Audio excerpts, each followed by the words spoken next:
foi que nós fizemos para estarmos aqui? Confesso que o milagre foi tão grande, até pensei que a multidão ia em pé nos aplaudir.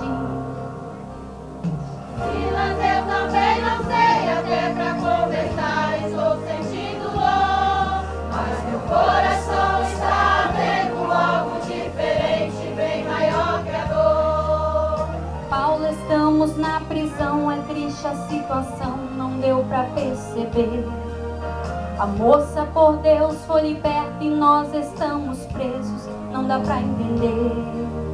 Silas, Deus não abandona, eu sei que na prisão Ele conosco entrou. O que resta agora é cantar pra Deus nos libertar e aliviar a dor.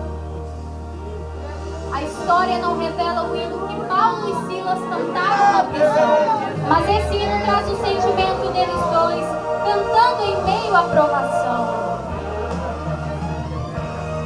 Se eu amo a mensagem da cruz, é morrer, eu a vou proclamar.